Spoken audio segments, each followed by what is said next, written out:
Good morning all of you. Welcome to class. देखिए girls, आज हम क्लास में एक नया टॉपिक शुरू कर रहे हैं और आज का जो हमारा टॉपिक है वो है पुराण। आज हम पुराणों के बारे में पढ़ेंगे। जैसे कि आप सब लोग पुराणों के बारे में जानते ही हैं और देखिए नाम से ही स्पष्ट हो रहा है पुराण शब्द पू प्लस राण दो शब्दों से बनकर मिलकर बना है। पू मतलब पुराना, रान मतलब आख्यान। अर्थात हम कह सकते हैं पूर्व मतलब प्राचीन, पूर्व परंपरा का वर्णन करने वाले ये ग्रंथ या ये साहित्य क्या कहलाया? पुराण कहलाया। पूर्व परंपरा का वर्णन करने के कारण ही इन्हें क्या कहा गया? पुराण कहा गया। ये परिभाषा कहाँ से मिलती है? ये परिभाषा वायु पुराण से मिलती है। ठीक है, अब देखिए हम पुराणों के अगर अर्थ को समझते हैं तो पुराण शब्द का जो अर्थ है वो है प्राचीन, अर्थात पुराना। उसमें ओनली इतिहास का ही वर्णन नहीं है, इसमें इतिहास के साथ साथ पुरानी आख्यानों, पुरानी बातों का भी वर्णन मिलता है। सामाजिक, राजनीतिक, आर्थिक हर तरह की स्थिति का वर्णन मिलता है। ठीक है, इसीलिए इसे क्या कहा गया है? पुराण कहा गया है। देखिए इससे हमें सामाजिक, राजनीतिक, आर्थिक, धार्मिक हर तरह की स्थिति की जानकारी मिलती है। इसीलिए क्या कहा गया है? विश्व सृष्टि का इतिहास ही पुराण है। अगर हम विश्व सृष्टि के बारे में प्राचीन जानना चाहते हैं, अगर उसके इतिहास की जानकारी लेना चाहते हैं तो वो इतिहास क्या है, कहाँ मिलता है? पुराणों में मिलता है। इसीलिए विश्व सृष्टि का इतिहास ही पुराण है, ये बात कही गई है। ठीक है, अब हम आते हैं पुराणों, ये जो पुराण है इनके विषयों पे आते हैं। देखिए पुराण में 5 विषय हैं। ठीक है, पुराण में 5 विषयों के बारे में चर्चा की गई है। ठीक है, 5 विषय कौन कौन से हैं? पहला है सर्ग, ठीक है, और दूसरा है प्रतिसर्ग। प्रतिसर्ग से तात्पर्य है जब प्रलय आया था, सृष्टि में जब प्रलय आया था, प्रलय के बाद कैसे सृष्टि का फिर से निर्माण हुआ, उसके बारे में पुराणों से जानकारी मिलती है। जो पुराणों का तीसरा विषय है वो है वंश। वंश अर्थात देवता और जो राजा थे भारत पे शासन करने वाले, उनके वंशों के बारे में जानकारी मिलती है। ठीक है, और जो पुराणों का चौथा विषय है वो है मनवंतर। मनवंतर से तात्पर्य है कि मनुष्य के समय जो जो घटनाएं, मेन घटनाएं घटित हुई, उनके बारे में भी हमें पुराणों से ही जानकारी मिलती है। और पुराणों का जो 5वां विषय है वो है वंशानुगत चरित्र, अर्थात राजा और वंशों के बारे में, उनके जो चरित्रिक या उनके द्वारा राजकाज के लिए, अपने राज्य के लिए जो जो कार्य किए, उसके बारे में 5वें विषय से जानकारी मिलती है।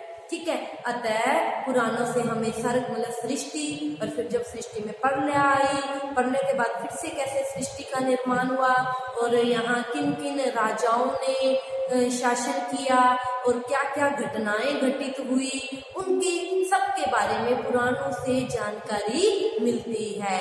इसीलिए तो कहा गया है कि विश्व सृष्टि का इतिहास ही पुराण है, पुराना आख्यान। इसमें पुरानी बातों के बारे में बताया गया है और पुरानी परंपराओं का वर्णन करने के कारण ही ये साहित्य क्या कहलाया था, ये किताबें क्या कहलाई थी? पुराण कहलाई थी। ठीक है, अब देखिए हम जानेंगे हमारे पुराण कितने हैं। पुराण संख्या में कितने हैं? 18 पुराण माने गए हैं। ठीक है, ध्यान में रखना है, कई बार छोटे क्वेश्चन भी पूछ ले जाते हैं। पुराणों के 5 विषय हैं और पुराणों की संख्या कितनी है? 18 मानी गई है। ठीक है, तो हम यहाँ पे पुराणों का थोड़ा सा परिचय पढ़ेंगे कि कौन कौन से पुराण हैं। ठीक है। तो देखिए पुराणों की संख्या 18 मानी गई है। अब हम इन 18 पुराणों को थोड़ा सा देखते हैं। जो देखिए नंबर 1 विष्णु पुराण। देखिए इसमें विष्णु को अवतार मानकर विष्णु की पूजा की गई है, विष्णु के अवतार का वर्णन किया गया है, ठीक है। और दूसरा जो पुराण है नारद पुराण। नारद पुराण में हमें नारद पुराण, इसमें क्या है, वैष्णव धर्म का प्रतिपादन किया गया। हम लोगों ने इससे पहले वैष्णव धर्म हम लोग पढ़ चुके हैं। वैष्णव जो धर्म है उसका वर्णन हमें इस नारद पुराण में मिलता है, ठीक है। आगे देखिए भगवत पुराण। भगवत पुराण, इसमें विष्णु के प्रसिद्ध जो अवतार है, श्री कृष्ण जी के रूप में उनका जो अवतार है उसके बारे में और भगवान श्री कृष्ण जी की जो लीलाएं हैं उनका वर्णन भगवत पुराण में किया गया है। मैंने आप लोगों को बताया था वैष्णव धर्म भगवत धर्म से ही निकला है। हम लोगों ने ये बात जानी थी जब हम लोगों ने वैष्णव धर्म के बारे में पढ़ा था। अगला जो है देखिए गरुड़ पुराण। देखिए गरुड़ पुराण में क्या है, इसमें विष्णु के विशाल रूप का वर्णन किया गया है। क्या इसमें विष्णु जी ने इस मतलब पुराण से हमें पता चलता है कि कैसे सारे जीव जो आत्माएं हैं वो विष्णु से ही निकल आकर आगे विष्णु में ही बाद में समाहित हो जाती हैं। विष्णु का जो विशाल रूप है उसका वर्णन गरुड़ पुराण में मिलता है। अगला पुराण है पद्म पुराण। इसमें भगवान विष्णु की उपासना कैसे करनी है उसके बारे में बताया गया है, ठीक है। आगे देखिए वराह पुराण। देखिए वराह पुराण, इसमें क्या है, विष्णु के 12 अवतारों का वर्णन किया गया है, ठीक है। अगला जो पुराण है ब्रह्मांड पुराण। देखिए ब्रह्मांड पुराण, इसमें तीर्थ स्थानों के महत्व के बारे में बताया है कि तीर्थ स्थानों का क्या महत्व है, अद्वैतवाद तथा श्री राम की महत्ता का वर्णन किया गया है। श्री राम कौन थे, विष्णु के ही अवतार थे, ठीक है। अगला जो पुराण है मार्कंडेय पुराण। देखो मार्कंडेय पुराण क्या है, इसमें जो हमारे 4 आश्रम हैं उसके बारे में और जो राज धर्म है, श्राद्ध है, योग है, तपस्या है, उसके बारे में जो वर्णन मिलता है वो इसी मार्कंडेय पुराण से मिलता है। अगला जो पुराण है भविष्य पुराण। देखिए भविष्य पुराण से हमें क्या जानकारी मिलती है, इसमें ब्रह्म के अलावा, कहते हैं ना आत्मा क्या है, उस पार ब्रह्म का हिस्सा है, इसमें उस ब्रह्म के अलावा सूर्य, अग्नि तथा नाग देवी की उपासना का भी वर्णन किया गया है, ठीक है। अब देखिए अगला पुराण है वामन पुराण। देखिए वामन पुराण में क्या है, विष्णु ने जो वामन का अवतार लिया था उसी की कहानी इस वामन पुराण में मिलती है, ठीक है। अगला 11वां पुराण है ब्रह्म पुराण। इस देखिए ब्रह्म पुराण में महाभारत, विष्णु, वायु तथा मार्कंडेय पुराणों के श्लोक दिए गए हैं, ठीक है। महाभारत के बहुत सारे श्लोक हैं, विष्णु पुराण के, वायु पुराण के और मार्कंडेय पुराण के बहुत सारे श्लोक इस पुराण में दिए गए हैं। अगला पुराण है देखिए शिव पुराण। देखिए शिव पुराण, इसमें भगवान शिव की भक्ति और विष्णु की प्रशंसा के बारे में जानकारी मिलती है। आगे देखिए स्कंद पुराण। देखिए स्कंद पुराण में क्या है, अर्थशास्त्र और शिवलिंगों का उल्लेख मिलता है, ठीक है। अगला पुराण है अग्नि पुराण।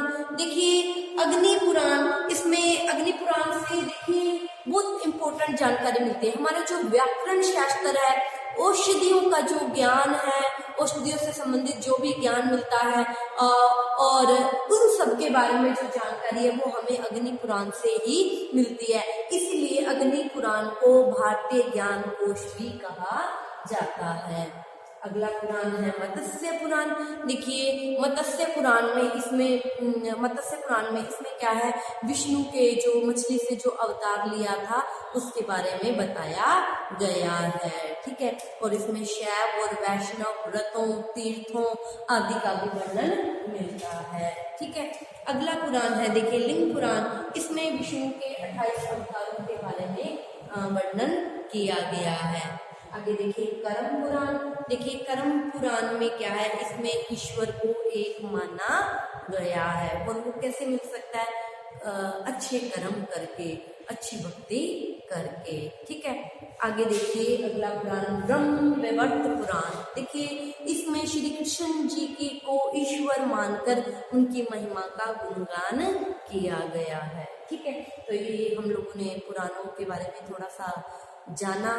ठीक है, अब हम पढ़ेंगे कि जो पुराणों में जो धर्म था, पुराणों में जो धर्म है वो कैसा था, उसके बारे में हम आगे की क्लास में चर्चा करेंगे। आज की क्लास के लिए इतना ही। Thank you all of you. आप इसका स्क्रीनशॉट ले लीजिए।